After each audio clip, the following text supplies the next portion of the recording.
21절 말씀입니다. 구약성경 18페이지 창세기 15장 7절부터 21절 말씀입니다. 함께 교도하겠습니다. 또 그에게 이르시되 나는 이 땅을 내게 주어 소유를 삼게 하려고 너를 갈대아 인의 우르에서 이끌어낸 여호와니라.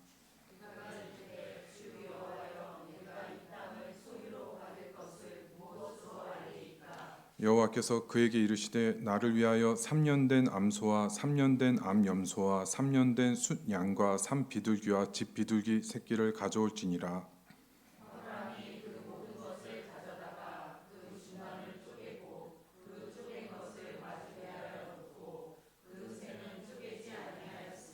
솔개가 그 사체 위에 내릴 때에는 아브라함이 쫓았더라.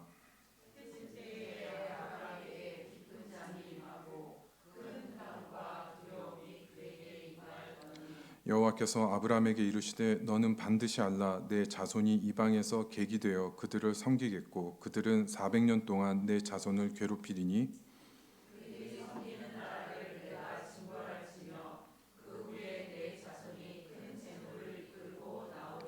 너는 장수하다가 평안히 조상에게로 돌아가 장사될 것이요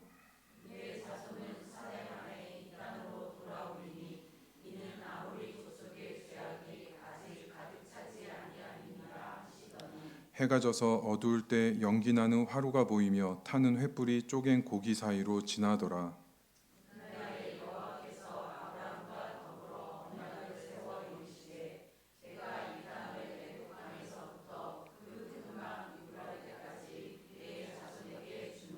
곧 겐 족속과 그니스 족속과 감몬 족속과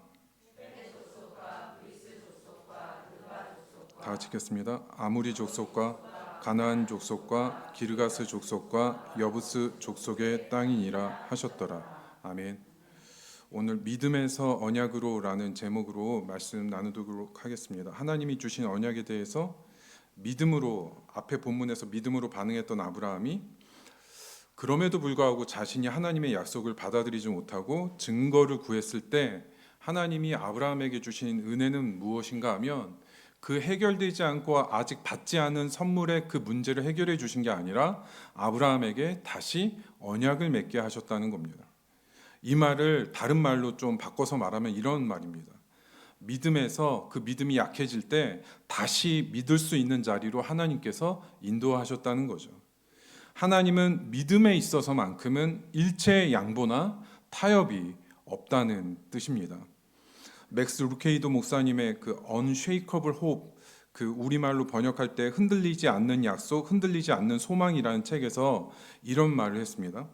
하나님의 약속을 붙드는 것은 마치 거센 폭풍우 속에서 닻을 내리고 있는 배와 같다.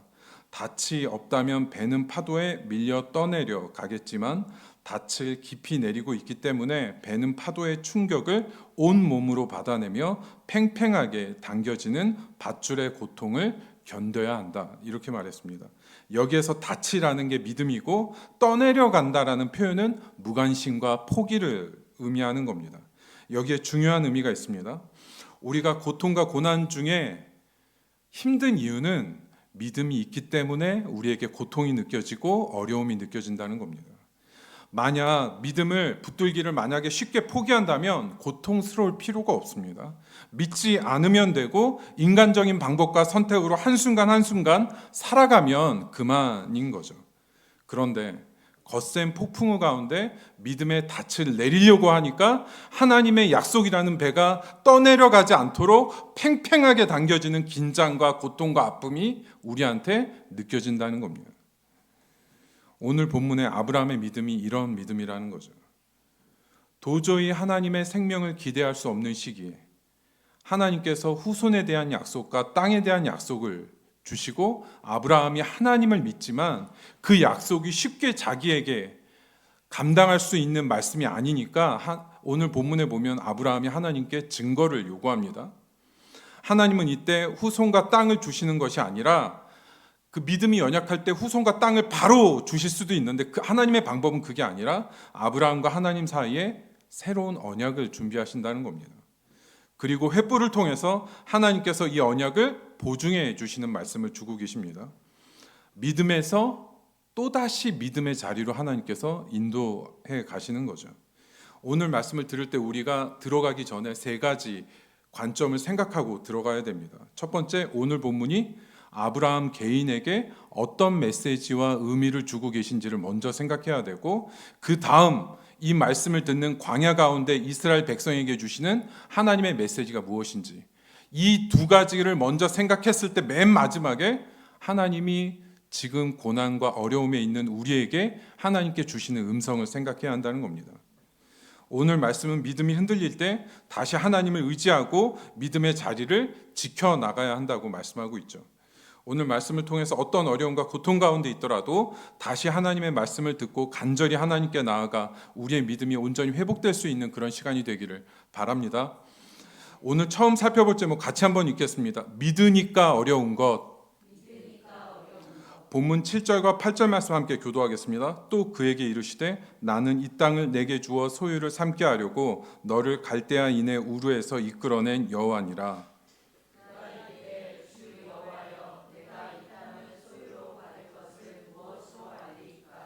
그 히브리어를 보면은 원래 한 문장 처음 시작하는 문장이 나는 여호와니라 이렇게 시작을 합니다. 스스로 계신 하나님의 이름의 권위로 오늘 말씀이 시작하고 있는 거죠. 그런데 메시지 바이블은 여기에서 강조해야 될 부분을 강조해서 번역을 했는데, 이 앞부분을 번역할 때 메시지 바이블은 처음 우르에서 너를 이끌어낸 같은 하나님이다 이렇게 번역을 했습니다. 이 같은이란 단어가 중요한 거죠. 그 히브리어 성경으로 보면 4절과 5절 그리고 오늘 본문 7절에 이끌어내다라는 히브리어 동사가 3번이 반복됩니다. 이게 무엇을 말하는가 하면, 이끌어낸 하나님, 그 하나님이 너에게 약속을 주신다는 건 내가 너를 이끌어냈을 뿐만 아니라 너를 불렀을 뿐만 아니라 그 부르심에 대해서 책임지는 하나님이라는 겁니다. 반드시 부르시고 이끌어내시고 그 처음 부르신 하나님의 약속이 완전히 성취될 때까지 책임지시는 하나님을 기억하라는 겁니다. 그 하나님이 아브라함을 부르신 이유가 무엇입니까? 이 땅을 내게 주어 소유로 삼게 하시려고. 하나님이 이 땅을 주시겠다는 말씀입니다. 그런데 아브라함이 부자가 되고 이 땅을 소유하는 그런 차원의 의미가 아닙니다. 하나님이 계획하신 큰 구원의 계획의 시작으로 이 땅을 너에게 줌으로 하나님의 구원 계획을 시작하겠다는 뜻입니다. 그래서 소유로 삼게 하다라는 히브리어 동사가 원래 의미는 상속받다라는 겁니다. 아브라함의 개인이 하나님의 유산을 상속받다라는 뜻이 절대 아니고, 하나님이 이끄시는 하나님의 백성 공동체로서 받는 구원이 있다라는 그런 의미로 하나님이 주신 말씀이죠. 하나님의 말씀은 굉장히 크고 너무 위대하고 영광스러운 말씀인데 아브라함의 반응이 어떻습니까?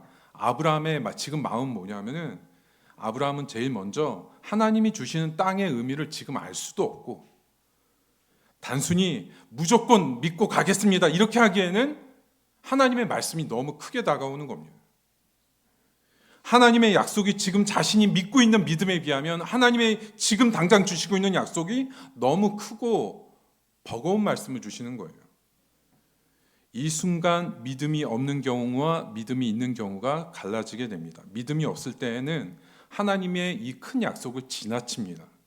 어떻게 지나치는가 하면, 겉으로 하나님을 믿는다고 말하지만 사실은 그 약속을 품는 것이 개인적으로 부담이 되고 실망이 되고 자기가 원하는 문제와 맞지가 않아서 좌절이 되는 겁니다. 그래서 그냥 지나간다는 거예요. 왜냐하면 그 말씀을 믿지 않으니까요. 그 말씀을 파고들지 않은 겁니다. 하지만 믿음이 있는 경우는 이 말씀이 부딪힘이 됩니다. 버거운 게 느껴져요. 갈등이 됩니다.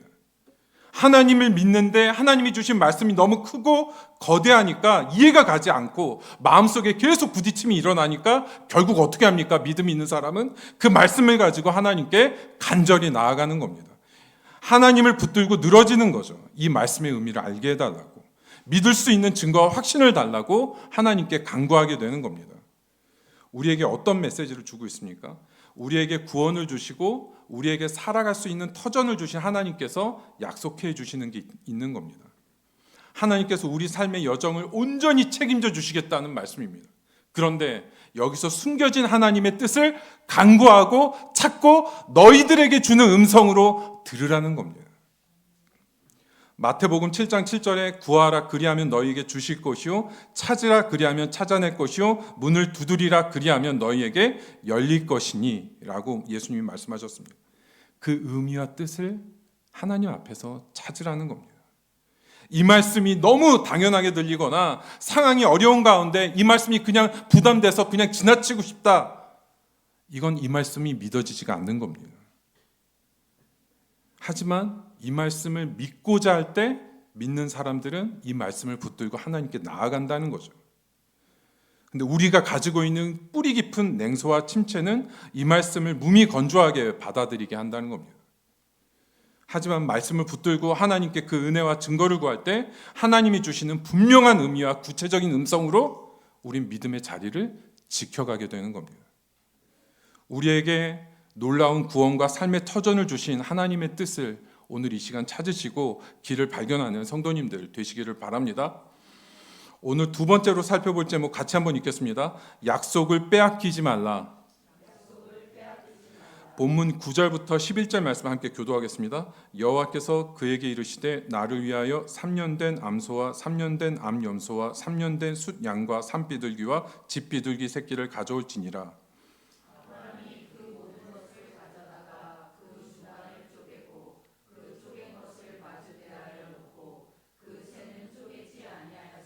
솔개가 그 사체 위에 내릴 때에는 아브라함이 쫓았더라. 얼핏 보면은 하나님이 아브라함에게 제사를 지내라고 하시는 건가 보이지만 제사가 명백히 아닙니다. 제사에 바치는 제물은 흠이 없는 한 살 된 짐승으로 바쳐지는 제한이 있거든요. 오늘 하나님께서 아브라함과 맺으시기 바라는 언약의 형식은 제사라기보다는 아브라함에게 익숙한 고대 언약 방식을 하나님께서 보여주고 계신 겁니다. 이 고대 시대에 익숙한 방식이 어떤 방식인지 설명드리기 전에 우리가 한 가지 생각하고 넘어갈 부분이 있습니다. 바로 하나님이 우리에게 주시는 계시라는 부분입니다. 그 헤르만 바빙크 그 개역 교의학에서 계시를 어떻게 정의하는가 하면 하나님의 은혜로 하나님 자신을 우리에게 드러내는 행위라고 정의를 하죠. 근데 여기서 중요한 게 있습니다. 하나님께서 하나님의 형상대로 창조된 피조물을 만나기 위해서 계시를 하실 때에는 이 부분이 중요합니다. 자기를 철저히 피조물 사람의 수준까지 낮추셔서 자신을 계시해 주신다는 부분입니다. 왜냐하면 인간의 영적인 지성이 죄로 인해서 완전히 어두워져 있어서 사람이 하나님의 계시를 알 수가 없는 겁니다. 그래서 하나님께서 성경을 통해 자신을 완전히 인간 수준으로 낮추셔서 하나님 자신의 뜻을 보여주기로 작정하셨다는 거죠. 이 부분이 무슨 의미가 있는가 하면 우리가 하나님의 말씀을 붙들고 하나님께 간절히 구할 때 하나님은 하나님 수준에서 우리에게 응답 주시는 분이 아니라는 겁니다. 하나님께서 자신의 뜻을 우리의 낮고 낮은 수준의 낮은 방법으로 낮추셔서 자신의 뜻을 나타내시고 성령의 조명으로 그 뜻을 우리에게 나타내시는 걸 하나님께서 기뻐하신다는 겁니다. 그 통로로 오늘 본문에서 아브라함이 알 수 있는 고대 맹세 양식으로 하나님이 분명한 메시지를 주고 계신다는 겁니다. 고대 이 시대에 있었던 아브라함 시대에 있었던 양식 그 언약 양식 내용이 이렇습니다. 맹세에 대해서 양쪽에 그 책임을 두고 만약 그 책임을 어겼을 때 그 쪼개진 동물의 죽음처럼 될 거라는 약속을 하는 겁니다. 그러니까 그 받쳐진 동물의 반으로 쪼개가지고 갈라진다는 의미는 그 맹세를 어겼을 때 그것과 같이 죽게 될 거라는 의미가 있는 거죠. 그럼 여기서 중요한 질문이 하나 있습니다. 하나님은 아브라함에게 언약을 어떻게 이루어질지에 대한 명령을 주시고 바로 그 언약을 진행하실 수도 있잖아요. 그런데 왜 해가 질 때까지 아브라함이 기다리게 하셨는가 하는 겁니다. 이거는 무슨 의미가 있냐면은 하나님이 주신 약속에는 그 언약이 이루어질 때까지 굉장히 치열한 과정이 있다는 걸 하나님이 보여주시는 겁니다. 자, 이 세 가지 관점으로 이 부분을 말씀드리겠습니다. 아브라함 관점으로 보면 하나님이 주신 준비대로 말씀에 순종하고 하나님이 그 언약을 이루실 때까지 그 언약을 사수해야 된다는 메시지를 주는 거죠. 여기서 나온 솔개라는 새 종류는 원래 히브리어에서는 독수리 같은 맹금류의 새를 말하는데 성경에서는 일관되게 이러한 종류의 새들을 부정하다고 말씀하고 있죠. 그런데 이 솔개라는 새가 왜 나타냈냐면은 지금 하나님과 아브라함이 언약을 맺으려고 동물을 쪼개서 갈라놨는데 그 동물의 시체를 훼손하려고 하는데 아브라함이 어떻게 합니까? 쫓았더라. 이 쫓았더라라는 단어가 중요합니다. 우리말로 보면은 그냥 아브라함이 그 새가 못 오게 했다라는 걸로 보이지 않습니까? 근데 이 단어의 뜻이 뭐냐면은 바람을 일으키다. 바람을 일으켜서 그 새가 못 오게 했다는 뜻입니다. 그래서 하나님이 주신 언약을 지키려고 아브라함 입장에서 그거를 거룩하게 계속 지키려고 노력한 거죠. 근데 중요한 건 그 다음 두 번째는 뭐냐면은 광야에 있는 이스라엘에게 주시는 말씀으로 보면 이 말씀이 무슨 의미인가 하는 거죠. 쪼개진 짐승은 이스라엘을 의미합니다. 그리고 나중에 그 사이를 지나가는 횃불은 하나님을 의미하고 그 솔개는 그 구원을 방해하는 애굽을 상징하는 겁니다. 그러니까 애굽의 압제 속에서 하나님이 이루시는 구원의 약속을 끝까지 믿고 지키고 그 구원을 이루고 출애굽해야 된다라는 걸 보여주고 있는 언약이라는 거죠. 이제 우리한테 좀 이 말씀을 적용해 보려고 합니다. 쉽게 얘기하면 이겁니다. 하나님의 말씀이 우리한테 이루어질 때 거저로 이루어지지 않는다는 겁니다. 우리한테는 솔개가 뭐냐면 우리에게 온갖 어려움을 통해서 우리의 믿음을 무너뜨리려는 영적인 공격을 얘기하는 거죠.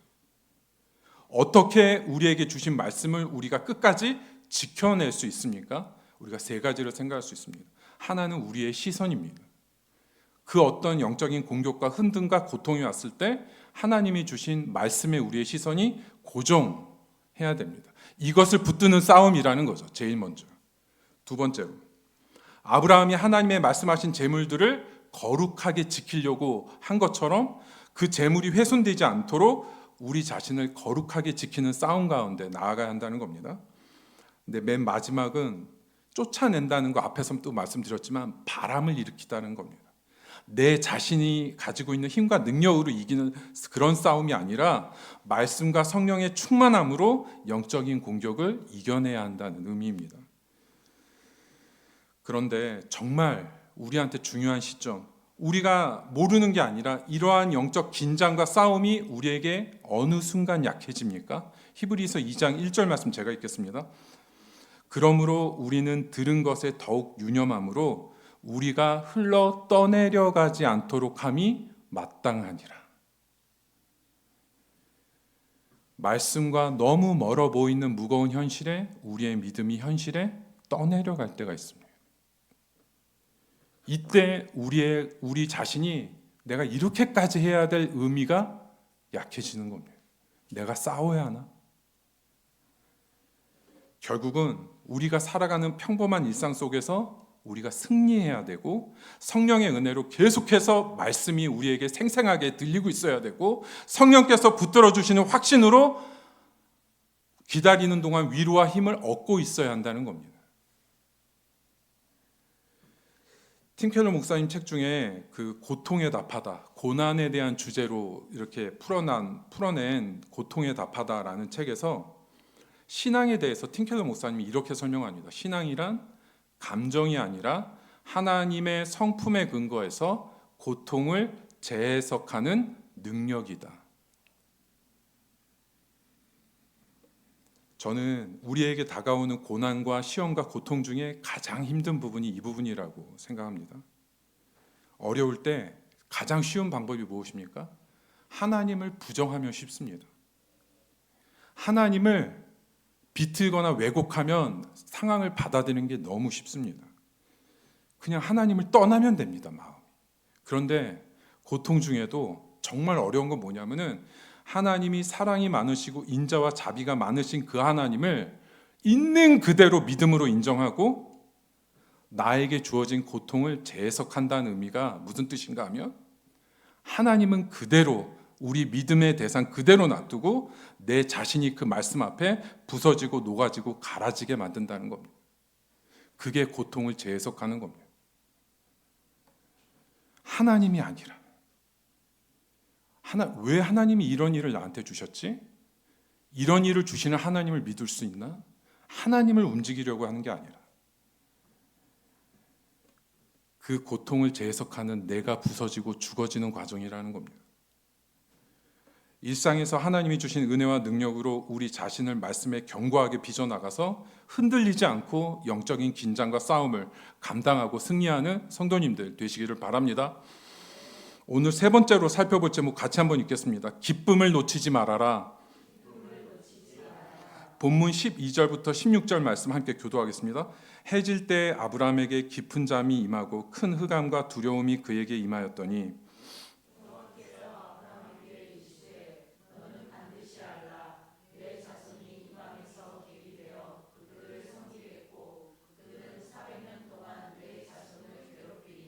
그들이 섬기는 나라를 내가 징벌할지며 그 후에 내 자손이 큰 재물을 이끌고 나오리라.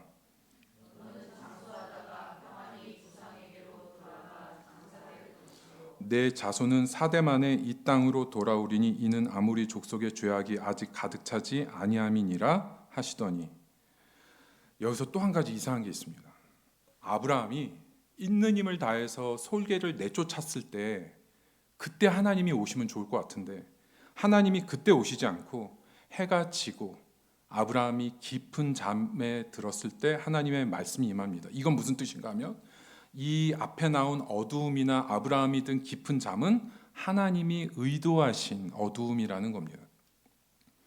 왜냐하면 이유가 있습니다.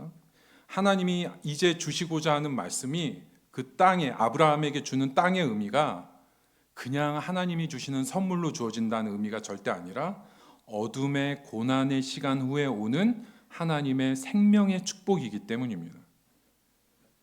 아브라함은 이 말씀을 너무 두려운 어둠 속에서 이 말씀을 듣는 겁니다. 하나님의 말씀이 생생하게 들리는 거죠. 그리고 13절에 너는 반드시 알라. 뭘 알라는 겁니까? 핵심은 너희 후손들이 땅을 갔는데 땅을 갖기 전에 400년간의 고난이 있다라는 걸 반드시 알라는 겁니다. 하나님이 주시는 축복이 모든 축복이 다 이렇다는 겁니다. 그런데 14절 우리말에는 없는 히브리어 그러나가 있습니다. 14절 시작할 때. 그러나 하나님의 큰 구원과 축복이 있다. 이게 하나님이 우리에게 주시고자 하는 겁니다. 그러면은 하나님의 구원에 있어서 400년간 상상하기도 어려운 400년간의 고난의 의미는 무엇입니까? 16절의 의미가 있습니다. 여기서 아모리 족속은 아모리 족속 하나만 의미하는 게 아니라 이 아모리 족속은 가나안 모든 족속 전체를 대표하는 의미가 있습니다. 가나안 족속들의 죄악이 가득 차지 않았다는 의미죠. 이스라엘 공동체는 가나안의 죄를 심판하고 몰아내는 도구로서 가나안에 들어가게 될 거라는 하나님의 뜻입니다. 그리고 16절에 4대에 걸쳐 4대 만에 이 뜻은 진짜 4대를 얘기한 게 아니라 하나님의 완전한 때 이런 뜻입니다. 하나님의 구원은 철저히 죄로부터의 구원이고 악한 세상을 심판하는 의미가 있다는 거죠. 아브라함은 하나님이 주시는 축복의 의미를 깨닫게 됩니다. 하나님이 주시는 축복이 정말 쉽지 않구나. 하나님은 주시는 축복을 주기 전에 우리의 죄를 다루시고 죄로부터의 구원을 계획하고 계시다는 걸 아브라함이 알게 됩니다. 그러면 우리가 여기서 깊이 생각해 봐야 할 건 이 부분입니다. 그렇다면 어둠, 하나님이 주시는 고난, 400년, 하나님의 때, 이러한 개념들이 무엇을 설명하고 있습니까? 두 가지 차원의 하나님께서 주시고자 하는 생명의 구원에는 두 가지 차원에 다루시는 부분이 있다는 겁니다. 먼저 하나님의 백성은 그 400년이라는 시간, 하나님의 때까지 순간순간 하나님의 백성의 죄를 다루시고 새롭게 해서 구원에 합당한 하나님의 백성의 공동체로서 모습을 갖추어가는 의미가 있다는 겁니다. 하지만 하나님을 떠난 세상 백성들에게 그 400년이 잘 먹고 잘 살고 유명해지고 영광을 누리는 것 같지만 그 죄가 가득 채워져서 심판을 가져오게 되는 시간이 된다는 겁니다. 본질이 다르다는 거예요. 그런 의미에서 우리가 여기서 깊이 깨달아야 할 건 우리에게 닥친 어려움과 고난을 낭비해서는 안 된다는 겁니다. 단순히 세상에 잘 되는 거 부러워하고 그냥 내가 지금 고통스러워하는 시간 아까워하고 문제만 해결되기 바라는 마음으로 이 고난을 낭비하면 안 된다는 겁니다. 그거는 하나님의 뜻을 오해하는 겁니다. 고난 중에 누리는 최고의 기쁨은 그 어려움 중에 예수님이 우리와 함께 하신다는 것이고 그 예수님과 함께하는 그 시간에 우리 자신의 존재가 변해간다는 겁니다. 고난 중에 하나님이 승리하시고 변화시키는 그 은혜와 영광을 기뻐해야 한다는 거죠. 요한복음 16장 33절 말씀입니다. 세상에서는 너희가 환난을 당하나 담대하라 내가 세상을 이겼노라. 이 승리의 선포와 영광과 기쁨이 고난 중에 예수님과 우리와 함께 겪게 되는 과정입니다. 세상을 이기신 예수님이 우리 고난 중에 함께 하심으로 우리 자신이 변해가는 기쁨과 은혜가 고난 중에 하나님이 우리를 이끄시는 분명한 목적이라는 겁니다. 이 기쁨을 놓치지 않아야 된다는 겁니다. 왜냐하면 우리가 받는 고난은 심판을 위한 고난이 아니고 영광의 약속이 확정되어 있는 시간이기 때문입니다. 그리고 그리스도와 그 어느 때보다도 가까워지는 시간이기 때문이죠. 우리가 아무리 어려워도 예수님과 함께 우리 자신이 빚어져가는 그 생생한 은혜와 기쁨을 놓치지 않고 참된 승리를 누리는 성도님들 되시기를 바랍니다. 오늘 마지막으로 살펴볼 게 있습니다. 같이 한번 읽겠습니다. 약속이 믿어지는 힘. 본문 17절부터 21절 말씀 함께 교도하겠습니다. 해가 져서 어두울 때 연기 나는 화로가 보이며 타는 횃불이 쪼갠 고기 사이로 지나더라.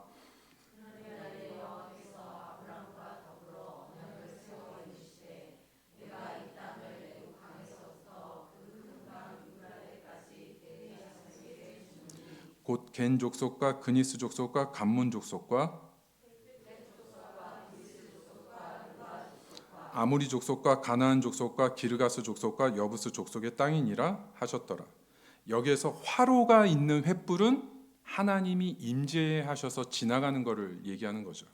그런데 광야에 있는 이스라엘에게 화로가 있는 횃불은 뭘 상징하냐면은 자신들과 함께했던 구름 기둥과 불기둥으로 함께했던 하나님을 의미하는 겁니다. 그런데 이제 하나님께서 고대 언약의 형식을 통해서 아브라함과 언약을 새롭게 하시려고 하는데 고대에 있었던 언약과 하나님이 지금 행하시는 언약 사이에 아주 중요한 차이가 하나 있습니다. 고대 언약에서는 언약의 당사자 두 사람 모두 쪼개진 시체 사이를 그 두 사람이 지나가게 되어 있습니다.